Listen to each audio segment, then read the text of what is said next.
اعوذ باللہ من الشیطان الرجیم بسم اللہ الرحمن الرحیم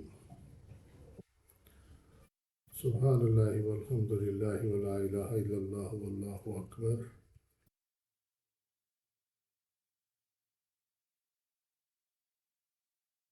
صلی علی سیدنا محمد وعلی آل سیدنا محمد وبارک وسلم وصلی علی جمیع الانبیاء والمرسلین۔ السلام علیکم ورحمۃ اللہ وبرکاتہ۔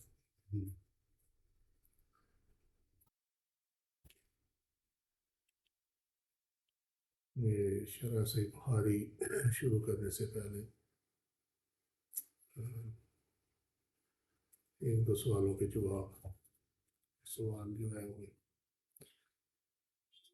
ایک تو یہ سوال مجھ سے ایک سے زیادہ دفعہ پوچھا جا چکا ہے کہ یہ جو لوگ بیرون ملک سے عمرہ کرنے جاتے ہیں ان لوگوں کو یہ پریشانی ہوتی ہے کہ وہ احرام اگر سے باندھ کے جائے جہاں وہ ہیں تو بڑا لمبا راستہ ہے وہ وہاں سے مکہ شریف کا، تو ان کو پریشانی ہوتی ہے۔ تو اس کا حل یہ ہے، اور بعد وہ پھر کم علمی کی وجہ سے لوگ اپنے اپنے فتوے میں کہتے ہو نا کہ ہر شخص میں ایک مفتی، ایک حکیم اور ایک پیر موجود ہے، ہر شخص میں۔ آپ ان سے جو پوچھ لو جواب ضرور دیں گے، چاہے آتا ہو یا نہ ہوتا۔ بعض اوقات تو وہ کہتے ہیں عمرہ نہیں ہوتا جی اگر آپ نے احرام جو ہے اپنے گھر سے نہ باندھا۔ مسئلہ احرام کا شروع ہوتا ہے میقات سے۔ اگر میقات سے پہلے آپ نے احرام باندھ لیا تو اس میں وہ معاملہ ٹھیک ہے، صرف یہ ہے کہ اس کی جو لوازمات ہیں، اور لوازمات کیا اس کے غسل اور نفل، ٹھیک ہے، تو وہ پورے کرنے ہوتے ہیں اس کے۔ ایئر لائنس، چونکہ میں نے میرا اپنا بھی آبزرویشن ہے، مشاہدہ ہے، ایئر لائنس میقات آنے سے پہلے اناؤنس کرتی ہیں کہ میقات آنے والی ہے، جس نے احرام باندھنا وہ باندھ لے۔ تو اس کا بہترین حل یہ ہے کہ آپ ایئر لائن سے کنفرم کر لیں کہ وہ اناؤنس کریں گے۔ اگر وہ کہتے ہیں ہم کریں گے اناؤنس تو پھر اپنا احرام اپنے ساتھ رکھیں، جب گھر سے چلیں تو غسل کر کے چلیں، اور باقی کنگھی وغیرہ نہ کریں بالوں میں، اس تمام چیزیں چھوڑ دیں، اور وہاں پہ جہاز میں احرام باندھ کے میقات سے پہلے اور جہاز میں 2 نفل ادا کر لیں، فائنل۔ اگر میقات سے گزر گئے بغیر احرام کے تو عمرہ تو پھر بھی ہو جائے گا، یا پھر آپ جدہ لینڈ کرنے کے بعد باندھیں گے احرام، لیکن اس میں یہ ہوگا کہ پر ہیڈ ایک جانور قربان کرنا پڑے گا، جس کو دم کہتے ہیں۔ پر ہیڈ اگر خاندان کے 3 بندے ہیں تو 3 جانور وہ ذبح کرنے پڑیں گے جو کہ عمرے پہ جا رہے ہیں۔ ایک تو یہ سوال تھا۔ دوسرا سوال یہ تھا کہ جی کوئی ایسا بتا دیں کہ جس سے فجر کی نماز مس نہ ہو، ٹھیک ہے۔ اب اس کا جواب تمہیں کون سا چاہیے، یہ درویشوں والا چاہیے یا مولوی والا چاہیے؟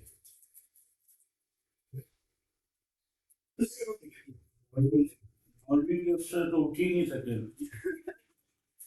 تو یہ نا کہ مولوی تو کہہ رہا آج اٹھے ہی نہیں، درویش کا چاہیے تاکہ یہ کہ تلاوت۔ نہیں، مولویوں کا لا ٹھنڈی ہے نا یار، درویشوں کو کون پوچھتا۔ بارہ ایک تو اس کا حل جو ہے وہ یہ ہے کہ سورہ علم نشرہ، ٹھیک ہے، وہ پڑھ کے 3 دفعہ پڑھ کے اور سو جائے نیت کر کے کہ میں نے فجر پہ اٹھنا ہے۔ یہ تو ہو گیا نا علماء والا، ٹھیک ہے، کہیں نہ کہیں یہ مل جائے گا، اگر کہیں نہ ملے تو پھر کیا کر سکتے۔ جو ہے درویشوں والا وہ مشکل ہے۔ وہ مشکل یہ ہے کہ سونے سے پہلے جب آنکھیں بند کی نا، اس سے پہلے دل سے اللہ کو یاد کر کے اور کہو کہ یا اللہ میرا سب کچھ، میری ہر چیز جو ہے وہ تیرے سپرد، ٹھیک ہے، بس اتنا ہی کرنا، یہ بہت مشکل ہے، ٹھیک ہے۔ اس کے بعد اپنا جو ٹائم چاہتے ہو کہ بھئی میں اس ٹائم پہ اٹھوں، وہ ٹائم اپنے ذہن میں رکھ لیں کہ میں انشاءاللہ کا لفظ ہے، انشاءاللہ اتنے بجے اٹھوں گا یا اٹھوں گی، ٹھیک ہے، اللہ کی اسے آنکھ کھل جائے گی، اور جیسے ہی آنکھ کھلے، لا حول ولا قوت الا باللہ العلی العظیم، یہ پڑھ لینا، بس آنکھ دوبارہ نہیں لگے گی انشاءاللہ۔ تو یہ ہے درویشی نسخہ، ٹھیک ہے۔ تیسرا سوال یہ تھا کہ روزہ دار جو ہے اگر وہ بائیوپسی کرائے تو اس سے اگر بلیڈنگ ہو جائے تو کیا روزہ کنٹینیو کرے یا روزہ توڑ دے؟ بائیوپسی جو ہے وہ ایک قسم کی نہیں ہے، وہ کئی قسم کی ہے، نیڈل بائیوپسی ہے، اس طرح انسرشن ہے، اور اس تمام چیزیں۔ یہ یاد رکھیں کہ روزہ جو ہے نا کوئی چیز نگلنے سے ٹوٹتا ہے، ٹھیک ہے، اگر خون بہہ جائے اس سے وضو ٹوٹتا ہے، روزہ نہیں ٹوٹتا۔ تو اگر وہ لائف تھریٹننگ نہیں ہے، یعنی اس سے زندگی کو خطرہ نہیں ہے، وہ جو بلیڈنگ ہو رہی ہے اس سے زندگی کو خطرہ نہیں ہے، تو پھر روزہ کنٹینیو کرے، مسٹ کنٹینیو کرے، اس کو ضرورت نہیں ہے روزہ توڑنے کی، ٹھیک ہے۔ یہ تین سوال تھے، تو اب آگے چلتے ہیں۔ شرح صحیح بخاری کتاب المصافہ اور چیپٹر نمبر 10،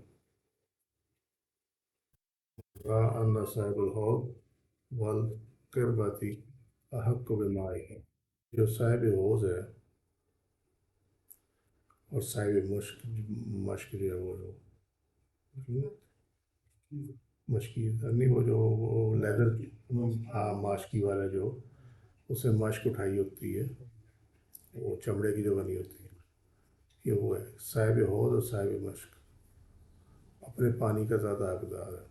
2366، یہ حدیث شریف ہم نے پہلے دیکھی ہوئی ہے، وہی ہے جو پیالے میں آپ صلی اللہ علیہ وسلم نے تھوڑا سا دودھ چھوڑ دیا تھا، تو رائٹ سائڈ پہ وہ کم عمر لڑکا اور لیفٹ سائڈ پہ جو ہے بڑی عمر کے لوگ، یہ وہ والی حدیث ہے، یہ 2351 میں گزر چکی ہے۔ حدیث نمبر 2367،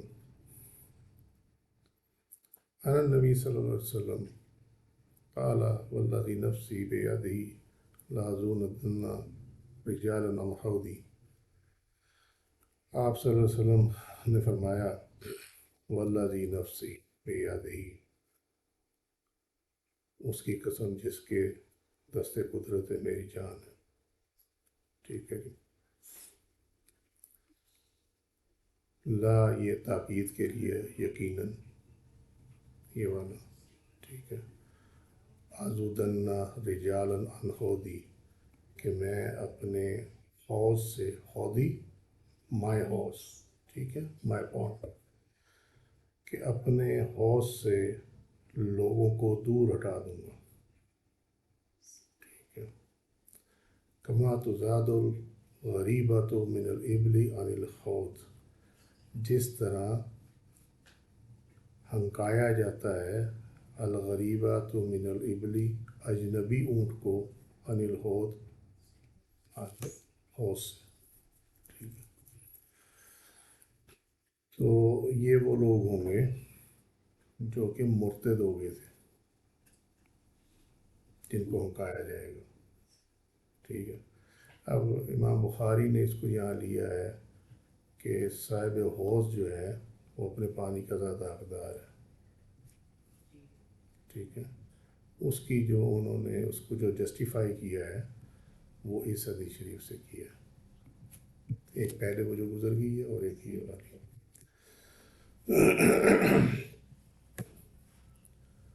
یہ صحیح مسلم کی روایت ہے. خبردار کچھ لوگ میرے ہوش سے روک دیے جائیں گے جیسے بھٹکے ہوئے اونٹوں کو ہنکایا جاتا ہے. میں انہیں بلاؤں گا تو مجھے بتایا جائے گا آپ کے بعد یہ لوگ پھر گئے تھے، یعنی دین سے پھر گئے تھے، مرتد ہو گئے تھے. تو میں کہوں گا اللہ کی رحمت سے دور ہو جاؤ. فاقول، پھر میں کہوں گا سحقن سحقن، اللہ کی رحمت سے دور ہو جاؤ. صحیح مسلم کتاب الطہارہ چیپٹر 12 حدیث کا نمبر 584، نئی ترکیب میں اس کا نمبر 249. تو یہ چونکہ اللہ نے انہیں حوض کوثر کا مالک بنایا ہے تو لہٰذا وہاں سے وہی پیسے گئے جس کو نبی کریم صلی اللہ علیہ وسلم جو ہے وہ اجازت دیں گے. ٹھیک ہے جی. اور جس کو آپ صلی اللہ علیہ وسلم دور کر دیں گے اسے پانی نصیب نہیں ہوگا. اور روز محشر پیاس اگر کسی چیز سے بجھے گی تو یہ حوض کوثر کا پانی ہی ہوگا. ٹھیک ہے.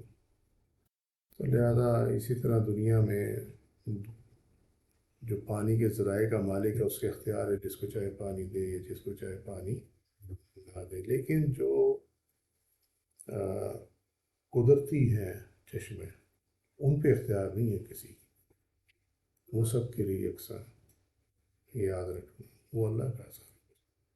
اگر کسی کی پراپرٹی کے اندر کوئی چیز ہے نا، یعنی اس کے گھر میں اس کی پراپرٹی ہے، اس کی زمین ہے، اس پہ کنواں ہے تو اس پہ اس کا اختیار ہے. قدرتی چشموں پہ، آبشاروں پہ، دریاؤں پہ، نہروں پہ اس پہ کسی کا اختیار نہیں ہے. کون سا؟ ہاں، نہ نہیں گناہ نہیں. ہاں لیکن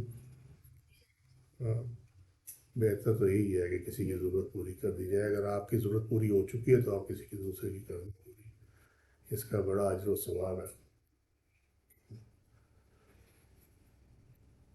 2368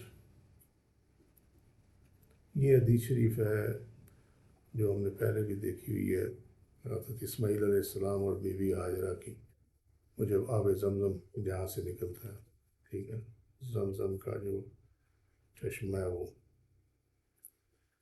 کہ حضرت سعید بن جبیر رضی اللہ عنہ ابن عباس رضی اللہ عنہ سے روایت کرتے ہیں کہ نبی صلی اللہ علیہ وسلم نے فرمایا یرحم اللہ ام اسماعیل لو ترکتا زمزم، کہ اللہ حضرت اسماعیل علیہ السلام کی والدہ پر رحم فرمائے اگر وہ زمزم کو چھوڑ دیتی.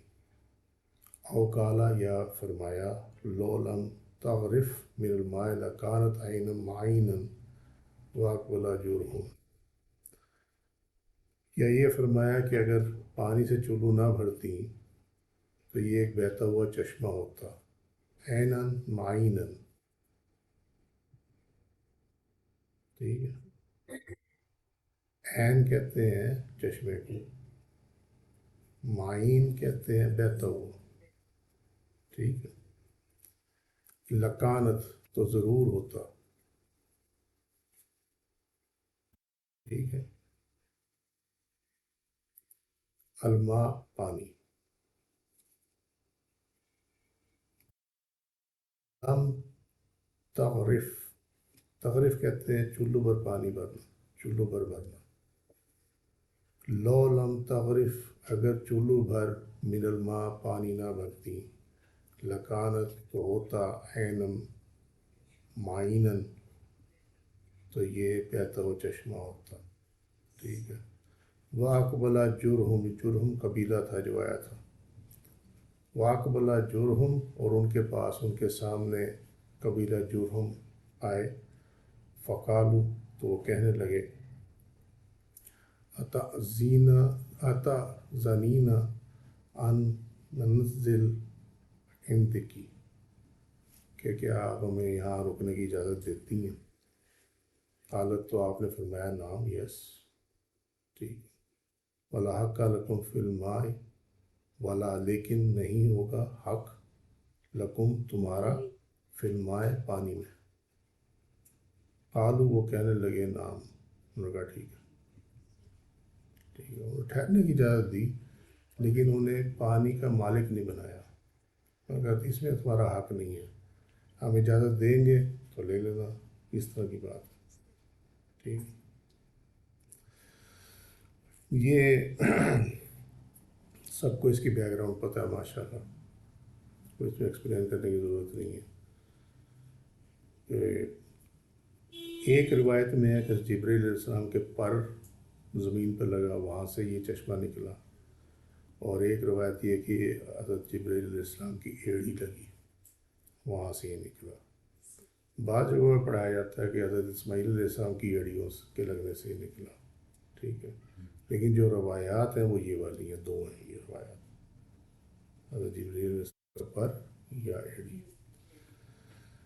اور اس کی وجہ کیا تھی؟ حضرت حاجر رضی اللہ عنہ اور حضرت اسماعیل علیہ السلام کا پیاس سے نڈال ہونا، یہ وجہ تھی. پھر پانی وہیں ٹھہر گیا، زمزم. ٹھیک ہے. اور حضرت جبرائیل علیہ السلام نے ماں بیٹے کو اللہ کے مہمانوں کے آنے کی خبر پہنچائی، جو کہ بعض ازاں جرہم قبیلہ کے لوگ ثابت ہوئے. پہلے بتا دیا گیا تھا کہ لوگ آ رہے ہیں، قبیلہ بعد میں پہنچا. جب وہ لوگ آئے تو پتہ چلا کہ وہ جرہم قبیلہ ہے، یہ وہ لوگ ہیں جنہوں نے کھانا کباب بنایا تھا، جرہم والے.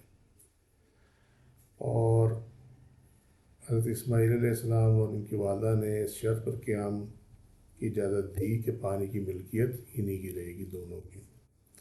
یہی مکہ کے پہلے باشندے تھے، قبیلہ جرہم کے لوگ جو تھے. ٹھیک ہے.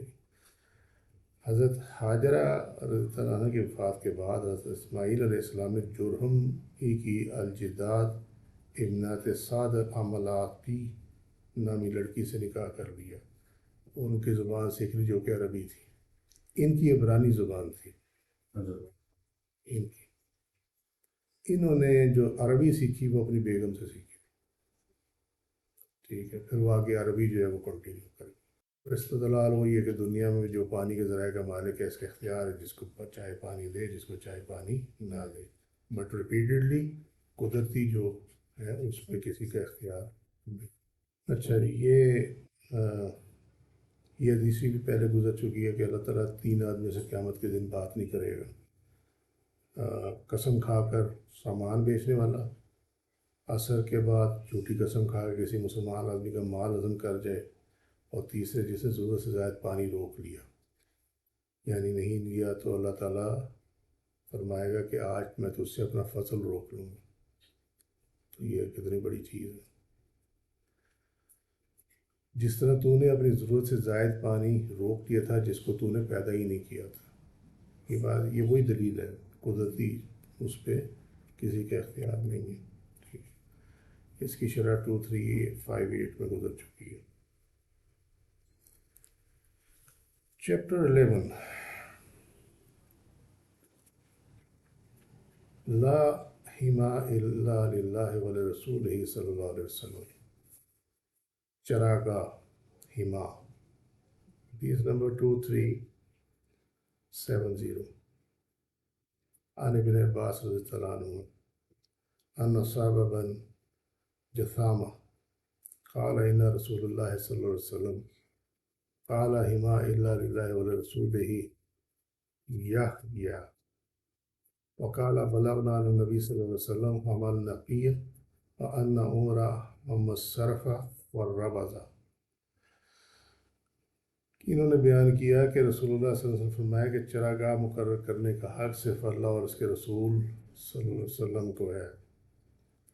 وقال، اور انہوں نے کہا، بلغنا، ہم تک پہنچی یہ بات، ان النبی صلی اللہ علیہ وسلم کہ نبی کریم صلی اللہ علیہ وسلم نے حما النقی کو چراگاہ بنایا. وان عمر، اور حضرت عمر نے حما الصرف والربذ، یہ 2 علاقے ہیں کہ وہاں چراگاہ جو ہے انہوں نے مقرر کی. اب معاملہ کیا تھا؟ معاملہ وہی ہے جو ہم ابھی تک جو ہے نا زمانہ جاہلیت میں ہے، حالانکہ ہمارے پاس سب سے بیسٹ دین ہے. ٹھیک ہے. امیر شخص زمین کا ایک ٹکڑا چراگاہ کے لیے مخصوص کر دیتا ہے جس میں عام آدمی کو اپنے جانور لے جانے کی اجازت. ایسے ہی ہوتا ہے کہ نہیں ہوتا؟ اسی کو حما کہتے ہیں. کہ ایک کمپاؤنڈ ہو، ایک چراگاہ ہو، اور وہ اسپیسیفکلی کسی کے لیے ہو، پرٹیکولرلی کسی ایک شخص کی جانوروں کے لیے، یہ نہیں کہ وہ شخص کو چرنے چلا جائے گا اس کے اندر. ٹھیک ہے. تو آپ صلی اللہ علیہ وسلم نے یہ فرما کہ لا حما الا للہ ولرسولہ یحییٰ، آپ نے یہ فرما کہ تو اس رواج کو ختم کر دیا کہ کوئی اب پرائیویٹ آدمی جو ہے، پرائیویٹ انڈیویجول جو ہے، وہ کسی فارغ زمین کے اوپر 4 کونے بنا کے اور یہ کہ جی یہ میری چراگاہ، اس میں کوئی نہیں آ سکتا، یہ سلسلہ ختم ہو گیا. ٹھیک ہے. اس میں جو دیکھنے والی بات ہے وہ یہ ہے کہ نبی کریم صلی اللہ علیہ وسلم بھی ایڈمنسٹریٹر تھے. ٹھیک ہے. یعنی آپ ہیڈ آف اسٹیٹ تھے، اور حضرت عمر بھی ہیڈ آف اسٹیٹ تھے. سو یہاں فارمولہ یہ طے ہوا کہ جو ہیڈ آف اسٹیٹ ہے یہ اس کا اختیار ہے کہ وہ کس چیز کو مقرر کر دے کہ جی یہ جانوروں کے لیے. اب یہ جو ہوا تھا ایکچولی حضرت عمر نے وہاں پہ جو زکوٰۃ میں آئے تھے، جانور وغیرہ آتے تھے، ان کے لیے انہوں نے مقرر کی تھی، کیونکہ وہ پھر آگے دینے ہوتے، نکالنے ہوتے، وہ اس کا جو بھی جس طرح بھی سلسلہ کرنا. تو یہ اس وجہ سے کیا جاتا تھا. یہ اس لیے نہیں کیا جاتا تھا کہ معاذ اللہ استغفر، اس میں کوئی اللہ کے رسول کی اور ان کے خلفاء کے صرف جانور چریں گے. وہ کرتے یہ تھے کہ وہ جو گورنمنٹ کی ذمہ داری تھی جن مویشیوں کی، ان کو وہ وہاں پہ الاؤ کر دیتے تھے. لیکن اس میں یہ نہیں ہوتا تھا کہ کوئی اور آ کے نہیں چرا سکتا. ٹھیک ہے. سمجھ گئے بات؟ پہلے تو یہ ہوتا نا کوئی نہیں چرا سکتا تھا. تو وہ آج کل یہاں اگر سنو گاؤں دیہاتوں میں وہ کہتے ہیں کہ تیری بکری ہماری زمین پہ آئی کیسے؟ یہی ہوتا نا، یہ ہماری زمین سے تم گزر کیسے گئے؟ اس پہ جھگڑے ہوتے. ٹھیک. سو حما مقرر کرنے کا اختیار صرف حکومت وقت کے پاس ہے. ہاں یہ ہوتا ہے کہ آپ نارملی اس میں نہیں جا سکتے، مگر اگر چلا گیا کوئی تو اس کے ساتھ جھگڑا نہیں ہوتا. ہمارے یہاں تو جھگڑے بن جاتے. وہ تو سینس بنتی ہے کہ بھئی فصل لگی ہوئی ہے تو وہاں نہ جانے دیا جائے. ٹھیک ہے. چیپٹر 12 شرب الناس والدواب من الانہار. الناس لوگ، دواب جانور چوپایا. ٹھیک. من الانہار نہروں سے، نہر کی جمع انہار، اور شرب پینا. 2371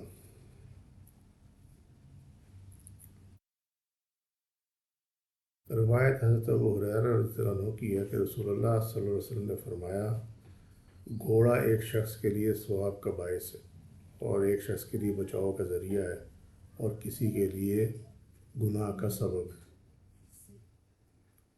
گھوڑا ہی، ہاں، کسی کے لیے باعث ثواب ہے، کسی کے لیے بچاؤ کا ذریعہ ہے، اور کسی کے لیے گناہ ہے. باعث ثواب اس شخص کے لیے ہے جس نے گھوڑا اللہ کی راہ میں باندھا اور اس کی رسی باغ یا چراگاہ میں دراز کر دی. جس قدر وہ باغ یا چراگاہ سے چرے گا اسی قدر اس کو ثواب ملے گا. اور اگر اس کی رسی ٹوٹ جائے اور ایک بلندی یا 2 بلندی پھاندے تو اس کے ہر قدم اور لد پر اس کو ثواب ملے گا. اور اگر وہ نہر کے پاس سے گزرے اور اس سے پانی پی لے، اگرچہ اس کے پانی پلانے کا ارادہ نہ ہو، تو اس پر بھی نیکیاں ملیں گی. ٹھیک ہے. یعنی یہ پہلا والا بندہ جس نے گھوڑا اللہ کی راہ میں باندھا، یعنی جہاد کے لیے. ٹھیک ہو گئی بات؟ یہ باعث ثواب ہے یہ والا، یہ معاملہ یہ اوپر ہے. اب دوسرا آ گیا بچاؤ کا ذریعہ. اور وہ شخص جو آمدنی کے ذریعے کے طور پر گھوڑے رکھے تاکہ دوسروں سے سوال نہ کرنا پڑے، پھر وہ اس کی دیکھ بھال اور افزائش سے متعلق اللہ کے حق کو نہ بھولا، تو وہ اس کے لیے تنگ دستی سے بچاؤ کا ذریعہ ہے. ٹھیک ہے. اچھا، میں یہاں تھوڑی سی کرتے چلوں، یہ ہم لوگوں کے لیے جو ایجوکیشن سے وابستہ ہے. ثم لم ینس حق اللہ فی رقابها ولا ظہورها فَهِيَ لِذَلِكَ سِتْرٌ، یہ ہے یہ. ثُمَّ لَمْ يَنْسَ، اور پھر وہ نہیں بھولا حق اللہ، اللہ کا حق، فی رقابها ولا ظہورها. اس کا ترجمہ جو نارملی کیا جاتا ہے نا، وہ یہ کیا جاتا ہے کہ جی گردن اور پیٹھ میں اللہ کا حق نہ بولے.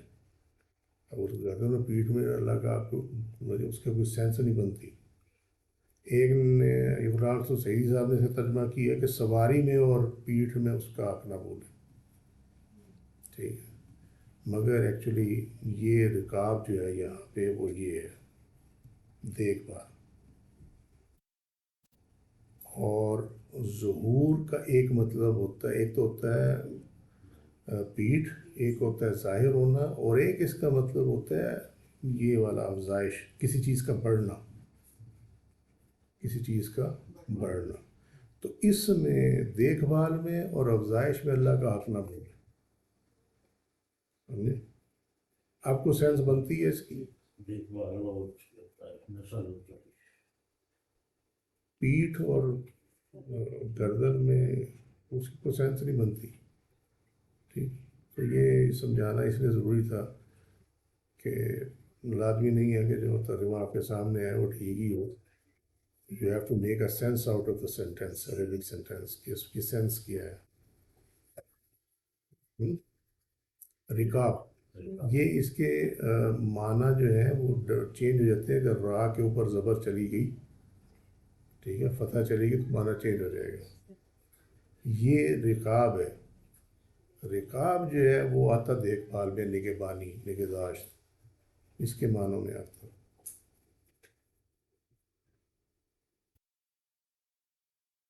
اچھا جی. اور جو شخص اس کو فخر اور ریا یعنی دکھاوے کی وجہ سے یا اہل اسلام کی دشمنی کے لیے باندھے تو یہ اس کے لیے وبال ہوگا. یہی بات کر رہا ہوں، اسی طرف آ رہا ہوں. کس لیے؟ شان و شوکت کے لیے، ٹھیک ہے، جاہ و جلال کے لیے، ٹھیک ہے، ریس کے لیے. ریس کے لیے رکھتے ہیں نا وہ کیا ڈربی وغیرہ کے لیے، نیزہ بازی کے لیے. یہ سب مشاغل جو ہے یہ مکروہ ہے، یہ اللہ کو ناپسند ہے کیونکہ اس میں جوا انوالو ہے. نہیں چلو وہ جو یہ پہاڑی علاقے ہیں، اس طرح کے علاقے جہاں پہ گاڑیاں نہیں جا سکتی، وہ تو ضرورت، وہ تو مانی جانے والی بات ہے، وہ تو آ جائے گا جہاد کے لیے رکھے، وہ ٹھیک ہے. وہ کچر سیاچین میں جاتے ہیں تو یہ وہ ذوالجناح تو نہیں ہے نا. وہ ذوالجناح تو اس ٹائم تھی، وہ ہو گئی، بات ختم ہو گئی. وہ کہہ رہے خانہ کعبہ تو اوپر ہے، اسی کی شبیہ یہاں نیچے بنی ہوئی ہے تو ہم نے بنا دی تو کیا ہوا. تو وہ تو اللہ کے حکم سے بنی ہوئی ہے. یہ ذوالجناح میں ہمیں اللہ کا حکم دکھا دو، ہم بھی مان جائیں گے، بات ختم ہو گئی. اور رسول اللہ صلی اللہ علیہ وسلم سے گدھوں کے متعلق دریافت کیا گیا تو آپ صلی اللہ علیہ وسلم نے فرمایا اس کے متعلق مجھ پر کوئی آیت نہیں ہوئی بجز اس جامع اور بے مثل آیت کے فَمَن يَعْمَلْ مِثْقَالَ ذَرَّةٍ خَيْرًا يَرَهُ وَمَن يَعْمَلْ مِثْقَالَ ذَرَّةٍ شَرًّا يَرَهُ. یعنی جو شخص ذرہ برابر نیکی کرے گا وہ اس کو دیکھ لے گا، یعنی اپنے سامنے پائے گا، اور جو شخص ذرہ برابر برائی کرے گا وہ بھی اپنے سامنے اس کو پالے گا. یعنی اس جو اعمال نامہ جب دیا جائے گا تو اس میں اس کی اچھائیاں برائیاں ساری لکھی ہوں گی، نیکی بدی جو اس نے کی ہے. ٹھیک ہے، وہ معاملہ یہ تھا کہ گھوڑوں پہ تو آیات نازل ہوئی نہیں ہیں. ٹھیک ہے، جب گدھوں سے متعلق پوچھا گیا تو آپ سے فرمایا کہ اس کے متعلق کوئی پرٹیکولر آیت نہیں نازل ہوئی، لیکن وہ کور اس آیت کے تحت ہوگی. ٹھیک ہے، یعنی گدھوں کے ساتھ اگر کسی نے اچھا سلوک کیا تو اس کو اس کا اجر ملے گا، اور اگر اس نے ان کے ساتھ بے رحمی کی تو اس کی سزا بھی اس کو ملے گی. ٹھیک ہے، تو وہ اس آئے یہ سورہ زلزال کی جو 7 اور 8 نمبر آیات ہیں ان میں یہ کور ہوتی ہے. ٹھیک ہے، اس حدیث میں نا ایک بہت امپورٹنٹ چیز ہے جو میں تمہیں مجھے یاد پڑتا ہے، تمہیں بتائی ہوئی تھی کہ بعض نیکیاں جو گناہوں میں کنورٹ ہو جاتی ہیں. ٹھیک ہے، جیسے قرآن بندہ پڑھے اس کے پاس جو کہ سو رہا ہو، جو سو رہا ہو، یا قرآن بندہ اونچی آواز میں پڑھے نماز پڑھنے والے کے پاس، کہ بندہ نماز پڑھ رہا ہے اور وہاں پہ قرآن اونچی آواز میں پڑھے. اسی طریقے سے کوئی قرآن پڑھ رہا ہے اور کوئی نعت یا اس طرح وہ جو ہے اپنا منقبت وغیرہ اونچی آواز میں پڑھ رہا ہے، تو یہ اس کے لیے نیکی جو ہے یہ باعث گناہ بن جائے گی۔ کوئی نماز پڑھ رہا ہے اور اس کو یہ نماز میں پتہ چل گیا کہ کسی کو اس کی ضرورت ہے، اس کو جیسے کسی کو چیز کاٹ گئی، کوئی گر گیا، اس کو سنبھالنا ہے، اور وہ پھر بھی نماز اپنی جاری رکھے، تو وہ نماز اس کے لیے گناہ کا باعث بن جائے گی، کیونکہ اس کے لیے ضروری یہ تھا کہ وہ نماز کو چھوڑتا اور پہلے اس بندے کی مدد کرتا۔ سمجھے؟ یہ کیس گھوڑوں کا پالنا جو ہے نا، یہ بھی ان میں سے ایک کیس ہے کہ یہ باعث ثواب بھی ہے، تنگ دستی سے بچنے کا ذریعہ بھی ہے، ذریعہ لیکن ساتھ ہی جو ہے یہ سزا کا موجب بھی ہے۔ ٹھیک ہے، ہاں، تو اگر آپ اس کو غلط چیز کے لیے استعمال کریں، جس طرح جوئے کے لیے، ریس کے لیے استعمال کرتے ہیں، ٹھیک ہے، ہاں، یا نچانے کے لیے ان کو اس طریقے سے، تو وہ جو ہے وہ تو پھر باعث گناہ ہے، باعث سزا ہے۔ ہاں، اس کا جو شریعت کے خلاف ہے، اور پھر ان کے جو ہے وہ پٹھے مالشے وغیرہ کرے، ٹھیک ہے، لوگ اس پہ آگے منتیں بنے۔ اچھا جی، گھوڑوں کی افادی کا تعلق جو ہے وہ جہاں تک ہے تو یہ روز قیامت تک ہے، ان کی افادیت، جیسا کہ نبی کریم صلی اللہ علیہ وسلم فرمایا والخیل معقود فی نواسیها الخیر الی یوم القیامہ، قیامت تک ان کی پیشانیوں میں خیر رکھ دی گئی ہے گھوڑوں کی، سورۃ النساء کے دوران، بالکل۔ سو گدوں کا جو بتا دیا وہ تو ایکسپلین کر دیا پہلے، ٹھیک ہے۔ یہ جو حصہ ہے ثم لم ینسى حق اللہ فی رقابها ولا ظہورها، یہ ایکچولی امام ابو حنیفہ کے مذہب کی تائید ہے کہ اس سے گھوڑوں کی جو زکوٰۃ ہے اس کا ثابت ہوتا ہے، کیونکہ فرمایا حق اللہ، اللہ کا حق، جیسے جیسے وہ بڑھے ویسے ویسے جو ہے وہ اس پہ زکوٰۃ جو ہے جو لاگو ہوتی ہے وہ دینا نہ بھولے، ٹھیک ہے، اور ان کی دیکھ بھال کرے، دیکھ بھال کرنے سے یہ ہوگا کہ ان کی افزائش میں آسانی ہوگی، ٹھیک ہے، اور ایک صلہ رحمی جو ہے وہ علیحدہ اپنی معاملہ ہے، ٹھیک ہے جی۔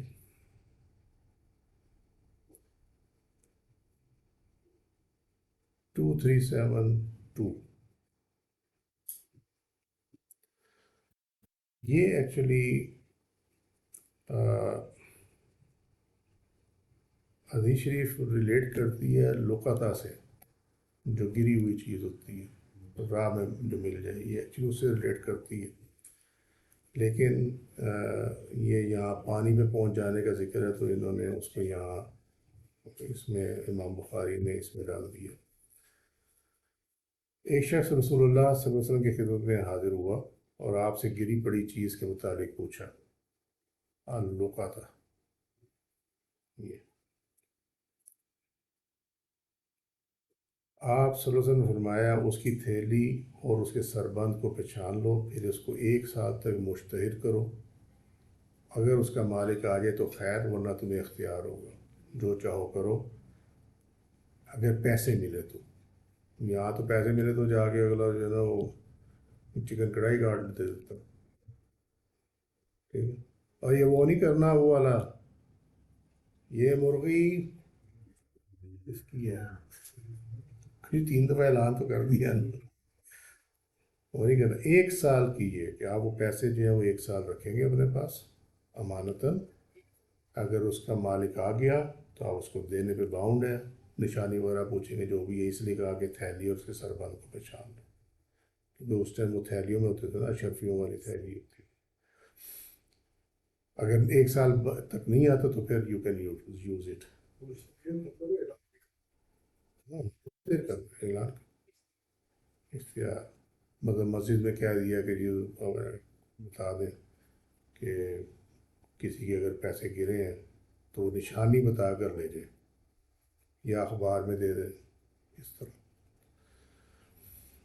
اس سے پوچھا کھوئی بکری ملے، آپ نے فرمایا وہ تیری یا تیرے بھائی یا بھیڑیے کی ہے کہ وہ تم کر سکتے ہو، کیونکہ اس کا مالک کوئی نظر نہیں آ رہا ہے. اس سے پوچھا کھویا ہوا اونٹ آپ صلی اللہ علیہ وسلم فرمایا اس سے تجھے کیا سروکار ہے؟ اس کی کوہان اور اس کی جوتی یعنی کھر ہے وہ پانی پر پہنچ جائے گا اور درخت سے کھا لے گا یہاں تک کہ اس کا مالک اسے مل جائے. یعنی اگر اونٹ ملے بھٹکا ہوا اونٹ ملے تو اسے پکڑ کر باندھنے کی ضرورت نہیں ہے. فرمایا اس کی مشک یعنی کوہان ہے اس کے پاس پانی جمع ہوتا ہے اور اس کی جوتی بھی ہے یعنی اس کا کھر ہے تو وہ اپنے مالک تک خود ہی پہنچ جائے گا پانی پر بھی پہنچ جائے گا. تو اس وجہ سے یہ حدیث یہاں پہ ہے. اس کی شرح 91 میں گزر چکی ہے. ٹھیک ہے. اچھا جی. سوکھی لکڑیاں اور گھاس بیچنا. الحطب ان لکڑیوں کو کہتے ہیں جو خشک ہوں اور ایندھن یعنی بالن جو ہے یہ بالن ہے. والکلا یہ بھی گھاس ہے یہ خشک گھاس ہے. ٹھیک ہے. الکلا. حدیث نمبر 2373 نبی صلی اللہ علیہ وسلم قال نبی کریم صلی اللہ علیہ وسلم فرمایا لعن یأخذ احدکم احبلا فیأخذ حزمة من حطب فیبیع فیکف اللہ به وجہ خیر من ان یسأل الناس اعطی ام منع. لو جی المسد یاد ہو کر آیت حب المسد ہے نا یہ وہی ہے یہ والا. ٹھیک. کہ تم میں سے کوئی لکڑیوں کا گٹھا بنائے. ٹھیک ہے. یہ لکڑیوں کا گٹھا بنائے. ٹھیک ہے. اور یہ ہے رسی. حبل من مسد کہ اس کے گلے میں رسی. ٹھیک ہے. لأن یأخذ احدکم کہ تم میں سے کوئی احبلاً رسی لے فیأخذ حزمة من حطب پھر اس کے لکڑیوں کا یہ حطب جو اپنے اوپر اب یہ پڑا یہ والا جلانے کی لکڑیاں جو ہے سوکھی لکڑیوں کا ان کا گٹھا بنائے. حزمة گٹھا. فیبیع پھر اس کو فروخت کر دے. ٹھیک ہوگی. فیکف اللہ به وجہ خیر. ٹھیک ہے. تو اللہ تعالیٰ کیا کرے گا فیکف اللہ به وجہ اس کے چہرے کو محفوظ کرے گا. تو محفوظ کہاں سے کرے گا؟ نار جہنم سے. ٹھیک ہے. خیر من اس میں اس کے لیے بھلائی ہے ان یسأل الناس کہ وہ لوگوں سے مانگے.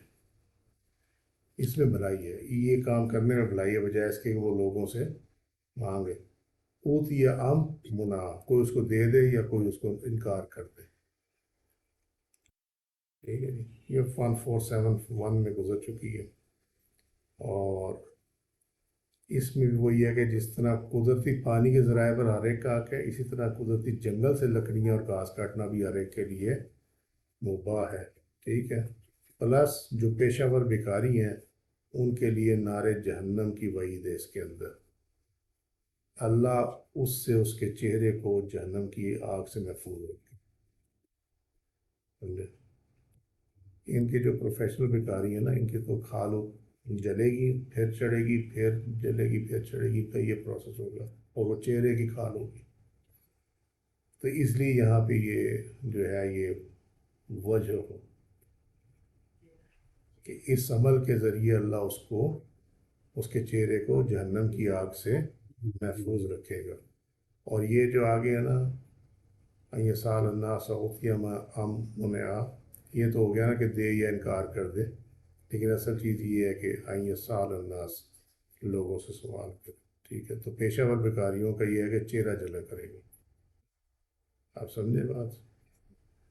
اور یہ پرپیچول ہوگا جلے گا پھر بنے گا پھر جلے گا پھر بنے گا. 2374 یہ بھی یہی حدیث ہے جو اوپر گزر چکی ہے. ٹھیک ہے.